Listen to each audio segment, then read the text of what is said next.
Live from the Talking Joe Studios, it's Talking Joe.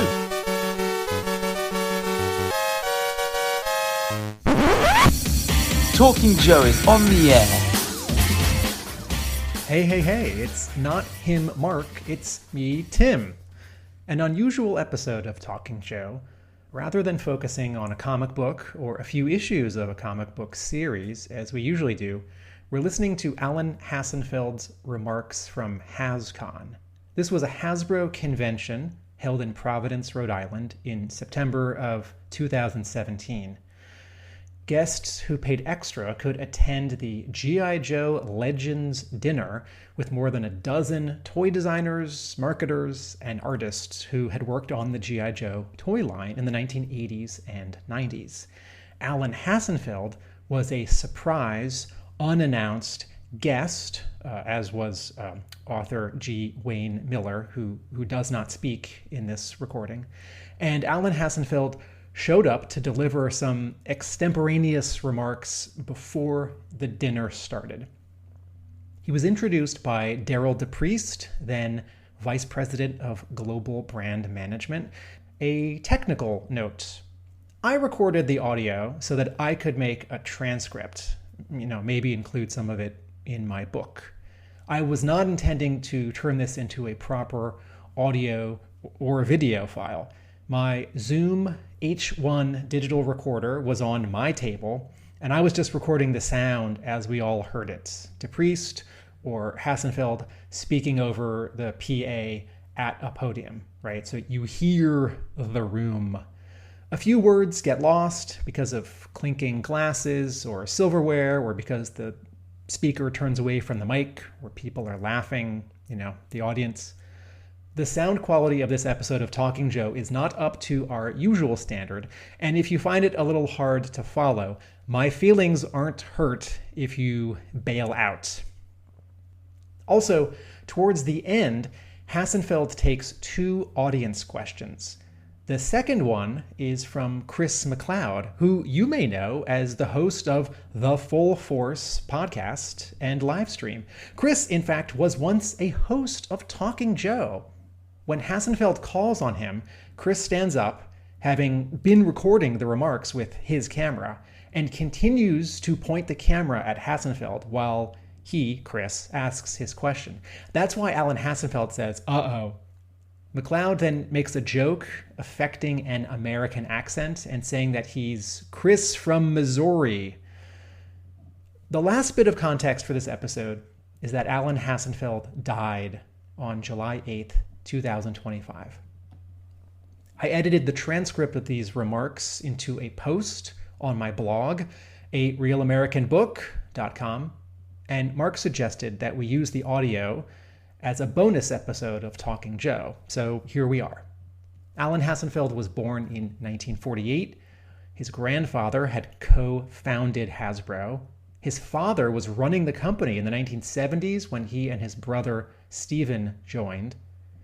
Alan didn't want to take over, but did in 1989 after Stephen's untimely death. Alan Hassenfeld was president, CEO, and chairman of the board.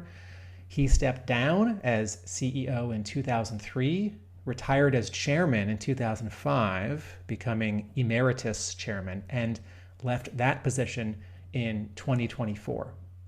In these remarks, Hassenfeld also mentions Al Verrecchia, who he just refers to by first name, who succeeded him as CEO, and Brian Goldner, who he calls by his first name, who succeeded Verrecchia as CEO. And now, once again, someone else is running Hasbro in 2025. Alan Hassenfeld was 76 years old when he died last week.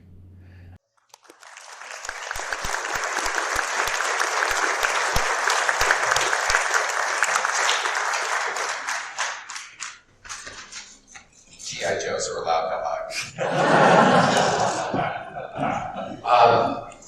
My history with G.I. Joe is a little bit storied, but when I talked to Brian today, Brian and I talk probably at least 3 or 4 times a week. He said, "You promise me you won't do one new inventor of G.I. Joe. So tonight, I thought I'd really tell you.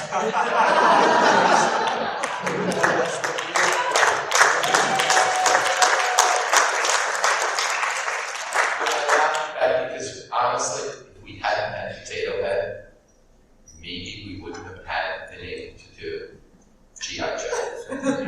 And there are a number of people who are no longer here that, as I came in, and my history with the company was I came in, how did I get the job? It's a magical word called nepotism. Always you can be nepotistic. But anyway, I was shipped off to the Far East to set up our supply lines. My brother had begun really in the late 60s working in Kyushu in Japan. We were working with a company called Sony to do the G.I. Joe uniforms. And then it was turned over to me, and that's when I spent my time in Hong Kong and Taiwan, and then moving on to China. But the stories that we could tell, if you look at all of the toys in the Hasbro portfolio today, and I laugh because a number of years ago, Mattel said they had 600 years of content, and it was Barbie, you know that. And the others, maybe she was 60 at the time or whatever. We have over 6,000 years of content. If you can believe it, when you take Monopoly, when you take Play-Doh, when you take Scrabble, and you begin to add up all of this content, it's truly, truly incredible. My first days with G.I. Joe was with my father. I think I was 14 or 15, and Dad said, "What do you think of this I hear about a boy's doll?" I said, "Dad, I play touch football, I play soccer, I play tennis. I want to be outdoors. What is this, a boy's doll?" Thank God I was wrong, because G.I. Joe put me through college. But the one thing I promised my dad was that we can't let G.I. Joe be called a doll. And it was in the early 70s that I worked with a wonderful man. I know this will sound almost oxymoron, but I worked with a wonderful man who headed U.S. Customs in New York. And his name was Dan Rayner. And Dan's no longer alive. And I said, "Dan, how do we change what was then in the U.S. code, TSUS number? How do we change that? Because G.I. Joe can't be a doll. G.I. Joe is an action figure." And sure enough, within a year, through U.S. Customs and Congress, a category was created called action figures.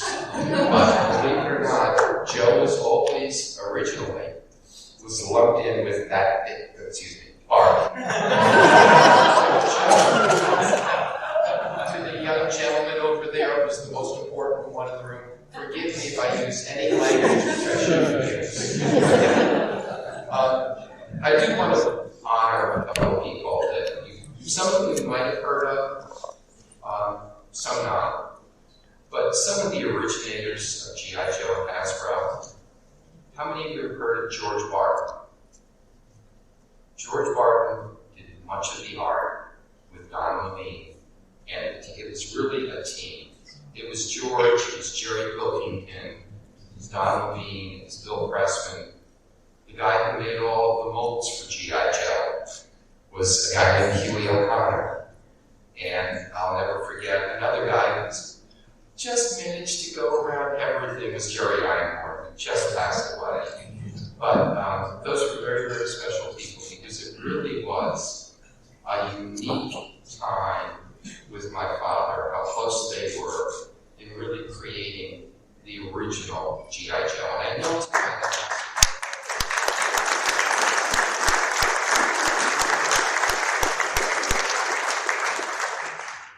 I promised Darryl that I'd try to tell a couple stories. I don't know how many of you know these stories, but remember when G.I. Joe, no one believed in G.I. Joe. Everybody laughed until it finally came into the market, and it did incredibly well. Then, as we all know, success breeds parallel marketing people. And there was a product from a company called Mego, called Action Jackson. And Action Jackson, look, the way Mego ran their company, everything was cheap, cheap, cheap. But they still commanded a marketplace. And they had copied G.I. Joe. And we couldn't figure a way of stopping them. And finally, I forget who it was, Daryl, but one of our people, it wasn't our lawyers or anything like that, realized that we had made a huge mistake when we first made G.I. Joe. And the G.I. Joe thumbnail, I forget if it was the right hand or the left hand. Any? Yes, right hand. Right hand, thank you. The right hand of G.I. Joe, the thumbnail, was on the inside of the thumb, not where it was supposed to be. But if you ever sent anything to Hong Kong to be made, as Mego did, because that's where they were incorporated, they copied us perfectly. They put the thumbnail on the inside of the hand. Case closed, we won for once a legal suit. But, also, I spent probably 10 to 12 years in the Far East running back and forth and living over there, setting up our supply lines. And, there are stories that I tell that none of you would ever believe because you wouldn't believe that this really goes into making of a toy.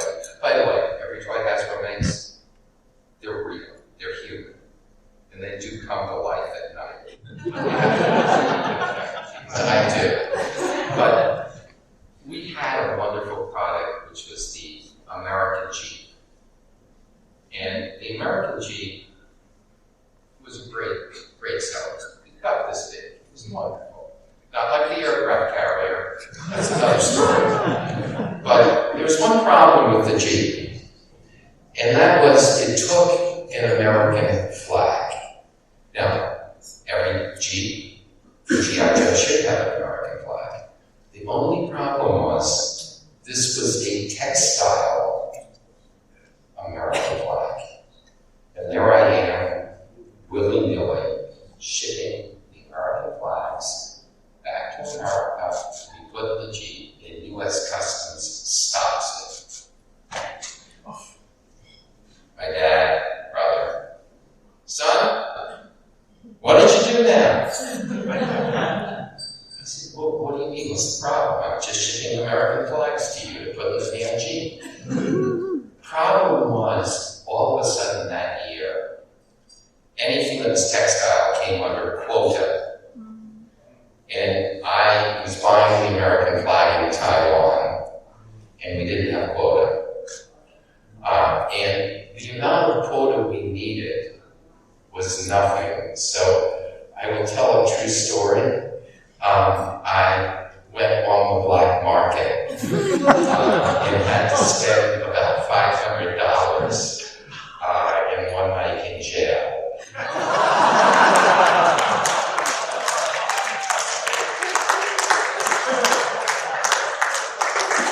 The worst part was my family didn't bail me out. But you could go forever and a day and telling, incredible stories. But I wanted to spend a couple of minutes. We were not a 12-inch doll, by the way, as I remember it. With boots off, G.I. Joe was 11 3/4 inches. Maybe? Yeah. 11, okay. Why did Joe begin to have problems in the 70s? Number one, what many of you children won't appreciate. In 1971, there was a dock strike. And we had to air freight almost everything. The dock counts right, I think went from October to March, but right into the heart of the Christmas season, and we had to charter airplanes. And remember, when you're dealing with an 11 3/4-inch figure, your vehicles have got to be this big, and it became very problematic. But then came 1973, and most of you also will not remember, because of the war in Israel and the siding of America with Israel, there was an oil embargo, and oil went from $3 a barrel to $12 a barrel. And you can say, what the hell is? Remember, all of our products were made out of plastic.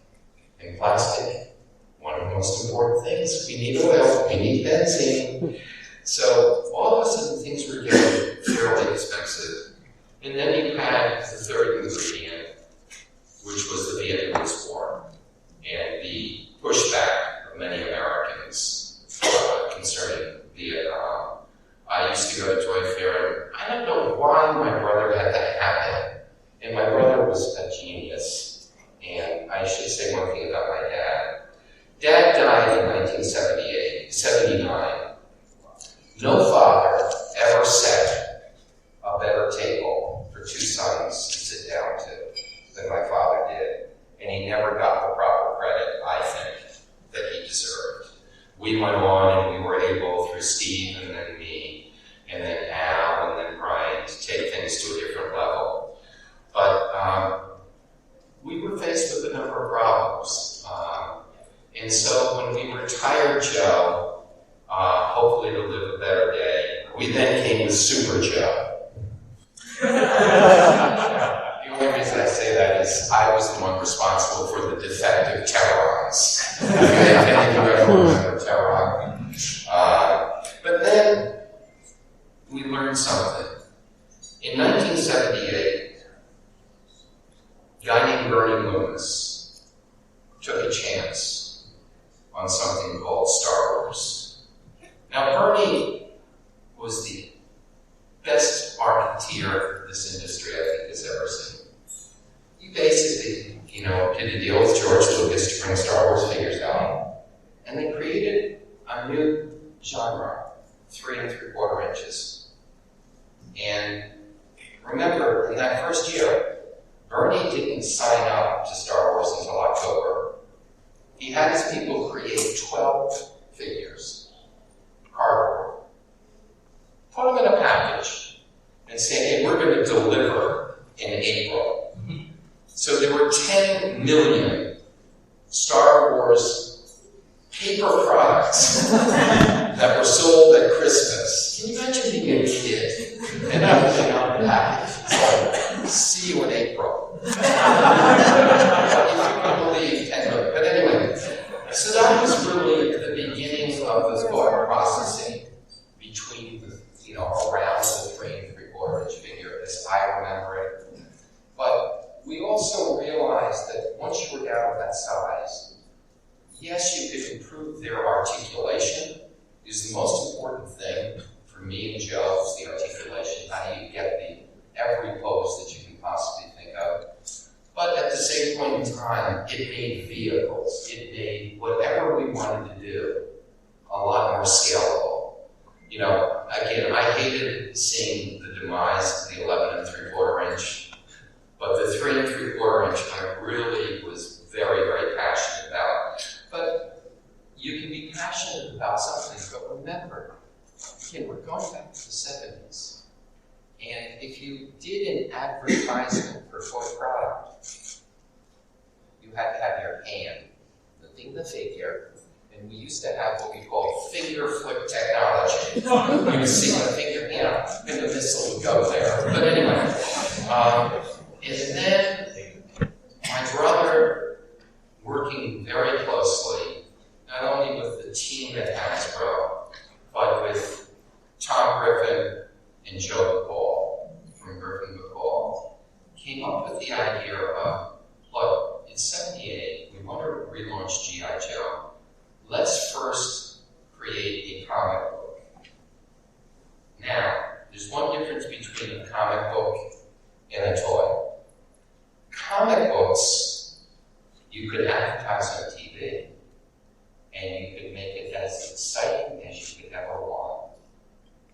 The toy was a little bit, I must say, a little bit sterile. I was these were the days of Peggy Charon and, all of these people that were beating up on us toy makers for making toys a little bit more exciting than they should be.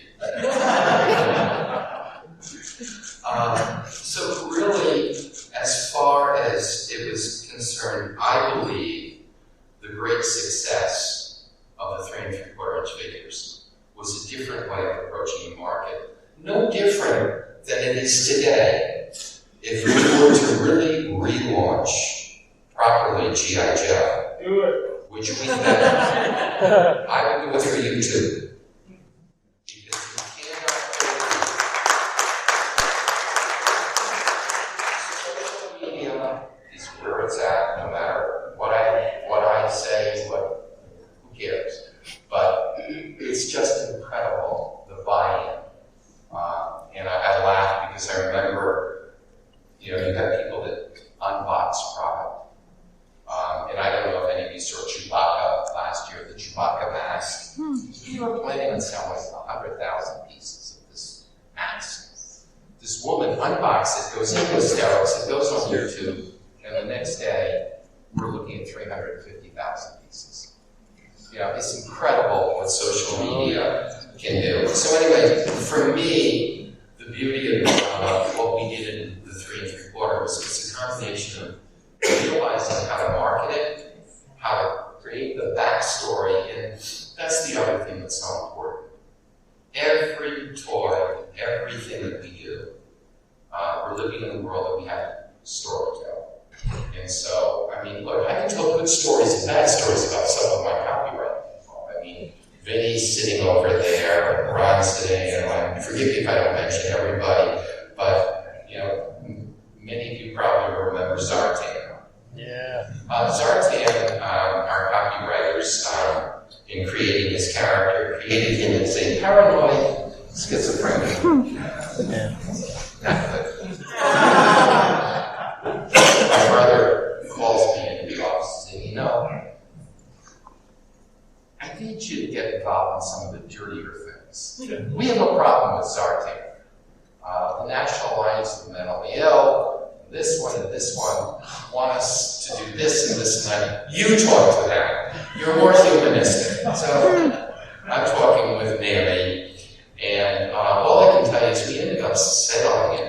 We promised we wouldn't make any more with that, and we then did a campaign. Because one of the things with mental illness back in that time was many of it was behind closed doors.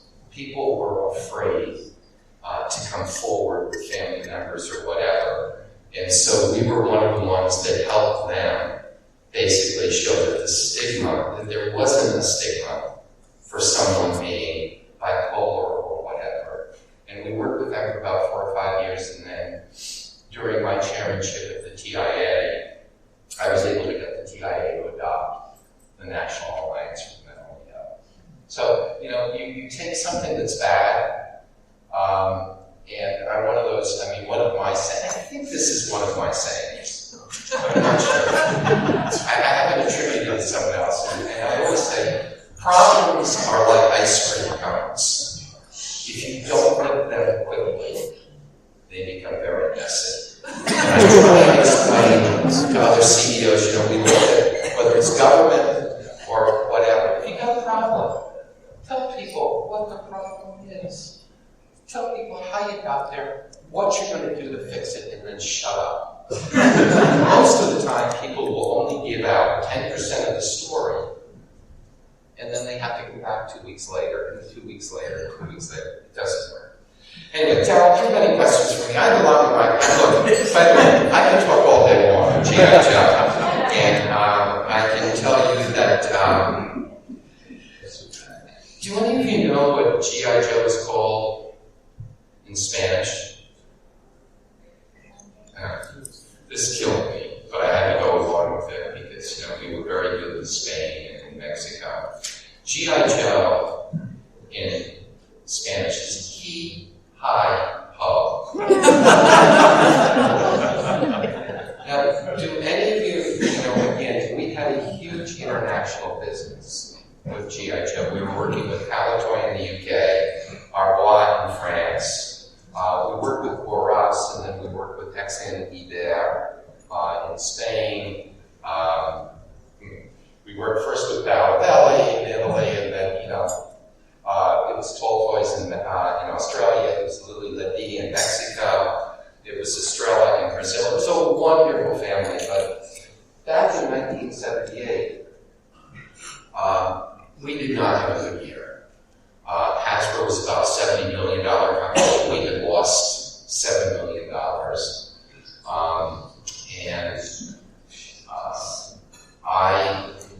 I think we were taking in about $300,000 or $400,000 at that time in royalty, where they were paying us a royalty to market G.I. Joe, because in those days we did not have any international subs or children. And I went to General Mills, who owned Kenner and Parker and Tonka, and they owned all of these companies overseas, and they really were a juggernaut. And I went to Bernie, and Bernie and I, and the General Mills people worked out where they bought, I heard this story, they actually bought G.I. the international rights to G.I. Joe. They paid us $1.6 million. $1.6 million in those days would have been like $50 million to us, today, in the sense that it was our lifeblood. And I don't think my brother and my dad believed that I could, that I did it. And it hurt because it was most of my job. But anyway, we then bought it back in 1985. But we put it on loan and they messed it up. And then, sometimes you get a second bite at the apple. But it was really that cash infusion in 1978. And somewhere in my archives, I have a copy of the check and everything, because even I couldn't believe it. The only other, story that I'll tell you is that going back in time, you have no concept of where we would be making these toys. But if you can remember, I talked about the dock strike. The last ship, and Wayne's heard this story, but the last ship to leave Hong Kong before the dock strike was in 1971, was the Oshima Maru. And the problem was, again, it's very hard for you to conceive that in Hong Kong, there were no containers in those days. You had what were called barges, that were called lighters. Everything was put on pallets. The pallets might be this high, strapped together, and you would lighter your cargo. There were no berths. Everything in Hong Kong was done midstream. So all of the loading of the cargo, all of the product that you see, all of it went from the factory to a boat. From the boat, it went next to the bigger boat, and the bigger boat hoisted it up. Anyway, we had a problem. It was the last ship that was going to make Seattle, because Seattle was our port of call at the time. And I turned to the makers of G.I. Joe at the time, and I said to them, what are you going to do? This is the last ship out, and, we've got, not 100 pounds to get on the boat. Look, this is a family business. They won't let me come home. They said, okay, Alan, we've arranged for you to go on board and meet the Japanese captain.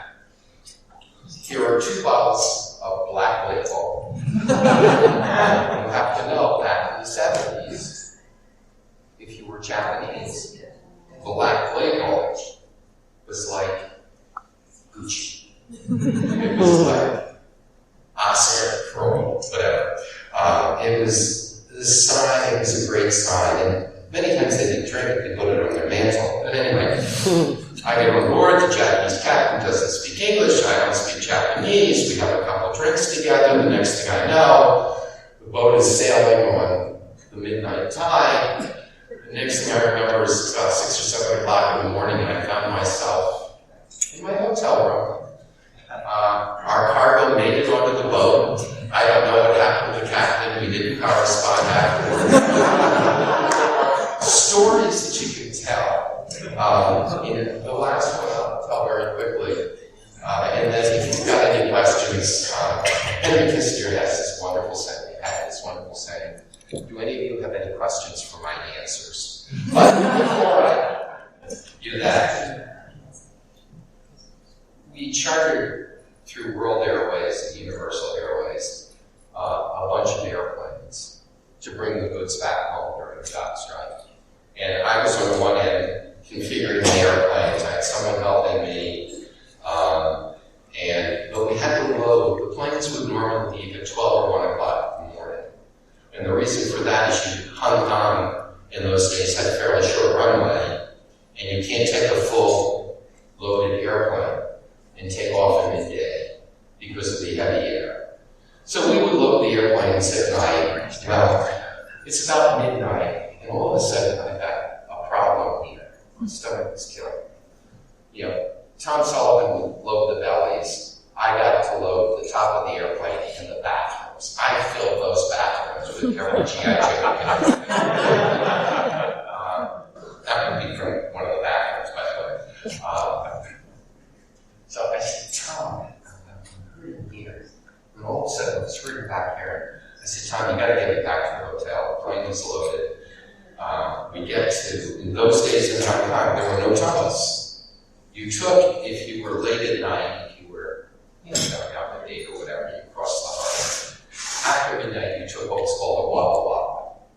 Walla Walla, it's like a sailor can, but with a motor. And the guy turns to Tom and says, gee, your friend is really tied one arm. I said, yeah, Tom, it's okay, all right. Don't listen to him, don't hit him. Just get me to the hotel.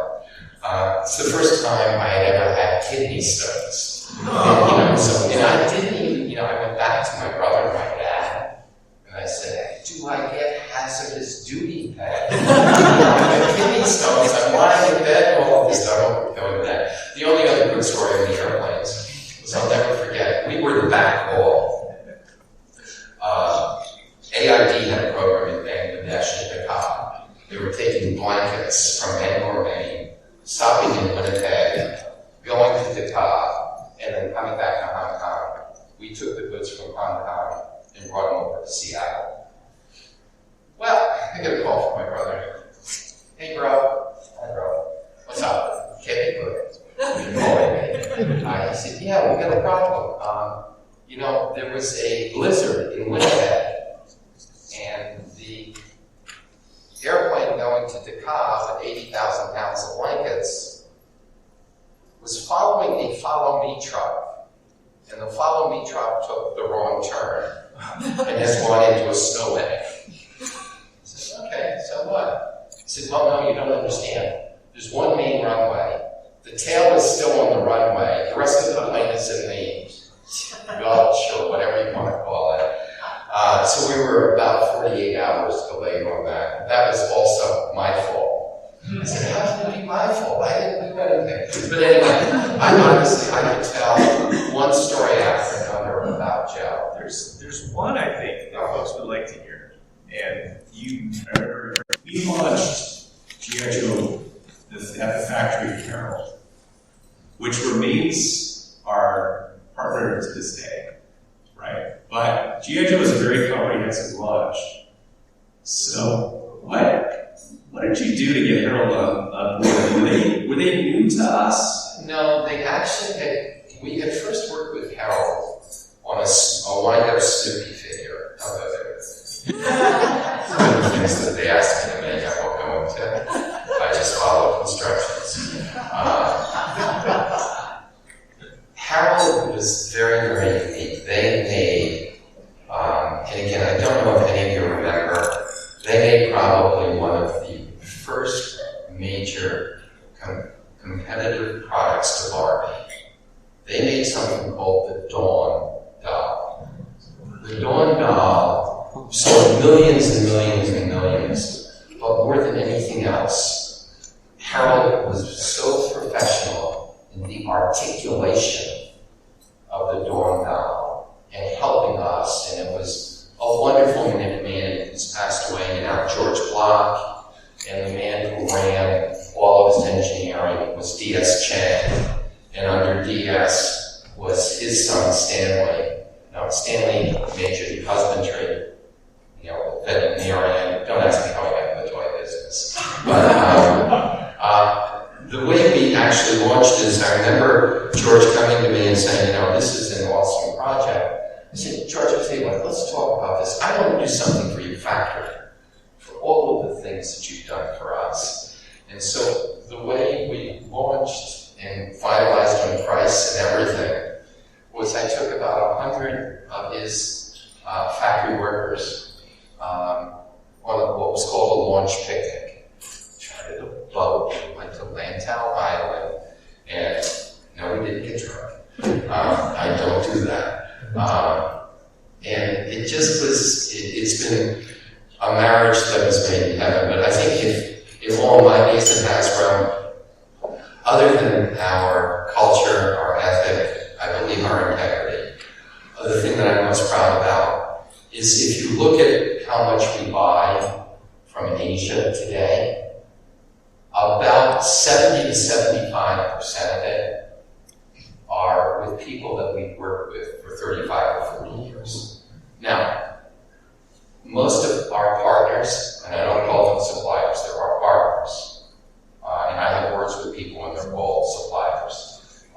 Most of our partners in Asia will say, Alan, we don't make money on Hasbro. And I say, yeah, I know, but we don't make money either. And the retailer, have you ever been a retailer that basically claims to make a profit?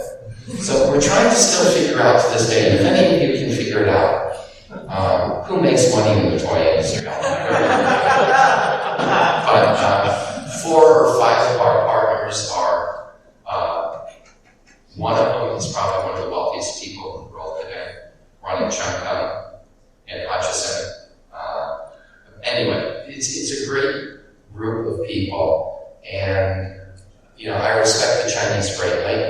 I know we have issues with them, but anytime you can try and understand what they want and what you want, and sit down and begin to dialogue it, you can solve any problem. It's when you put stakes in the sand and you make people think that you can't sit down and dialogue that you have problems. But Joe wouldn't be here if it hadn't been for the great ingenuity of many of our partners in the Far East. I mean, I remember the first, forget Eagle Eye. Eagle Eye was a pain in the neck for me. Any of you remember Eagle Eye?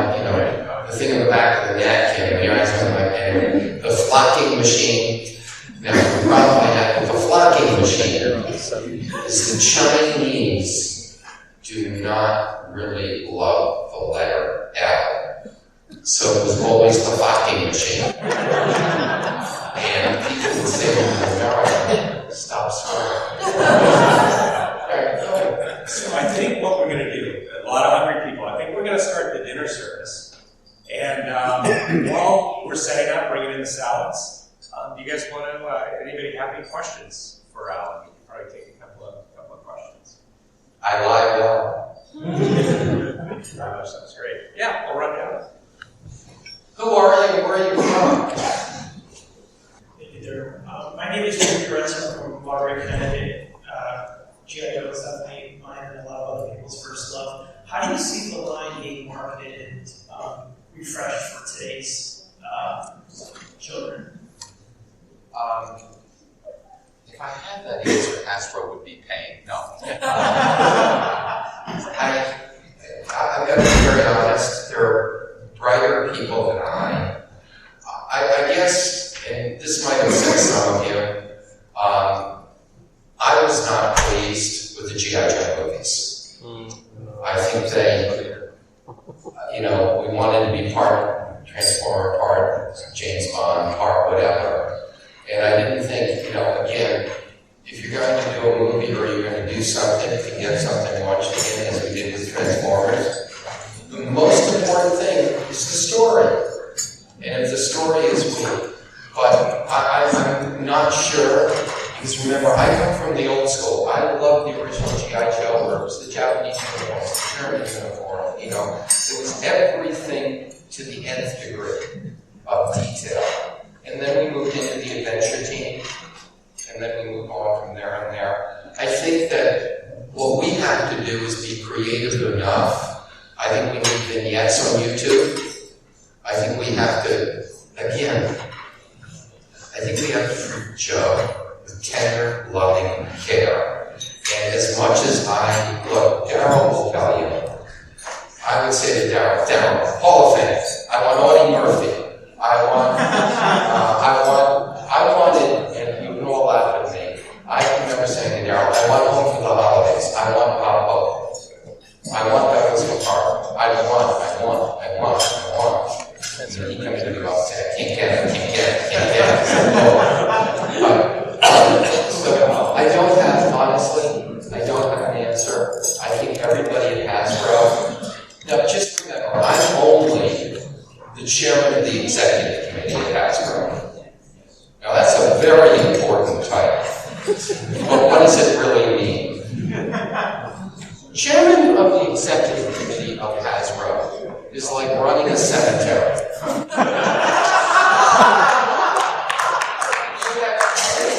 You have many people underneath you, but nobody's listening to you. So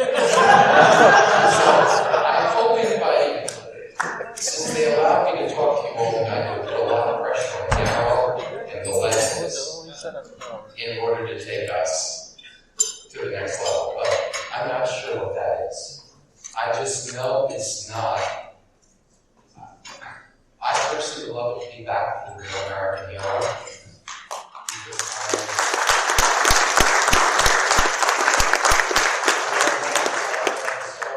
But again, how do we do it and who do we fight? Again, is it going to be Cobra? I'm not going there. But they know how passionate I am about keeping Joe alive. But meaningfully and bringing back. Any other questions? Uh-oh. This might touch on that transition to Palatine. I'm a Christmas panel from the UK Full Force podcast. Actually, Missouri now. But yes. Hi, I'm Chris from Missouri. I am from Missouri at the moment. So one question is UK related, and it's the kind of the relationship you guys had with Palatoy back in the earlier years of 1977 through to 82. And I was wondering what they would like to work with when we all touch it. I won't finish that. Probably my favorite Palatoy set. This will surprise you that I even know what Escape from Gold is. Palatoy was run by two people at the time, Bob Simpson and Les Cook. They were fabulous to work with. But again, because we were focused, you always hear this word, think global, act global. It's always been a passion of ours not to put our values necessarily on other cultures. And obviously with the UK, they had such a rich history. We pretty much have Palatoy. Again, we would take Schildkröt in Germany, we would take Palatoy, we'd take X&E there, we'd take Arbois. We'd all meet once or twice a year to try and share molds or vehicles and how we had to change things. But of all my relationships around the world, I would say that I have very, very fond memories of Colville and Leicester, where I had to spend some time. Summits are brand new. I hadn't heard of those before. You call all the licensees that work together. That's amazing. We did. No, we used to have, believe it or not, if you really want to be global, we used to have Weeble meetings. I forget this. We used to have Weeble meetings. We would have G.I. Joe meetings. We'd have My Little Pony meetings between licensees all over the world. We didn't actually go into the international marketplace owning anything until I think it was 1981. No, I'm sorry. Yeah, it was 81 when we did a deal with Warner Brothers to buy Knickerbocker. And Knickerbocker had a UK subsidiary. And then in 1984, when we bought William Ragland, they really had a wonderful team around the world. Not that we agreed all the time, but you know, look, I'll close by saying if there ever was a lucky person, it was me. There is no better business in the world than to see Daryl said he grew up in his opening comments. I'm the only person I know that never grew up. I still think demonically like a 7-year-old. And I must tell you, it's probably, there are very few people that enter Santa's kingdom, whatever you want to call it, world of toys, that ever want to leave it. There's just a fascination about use your imagination and create whatever you want to do. But anyway, enjoy. Thank you for being as passionate as you are.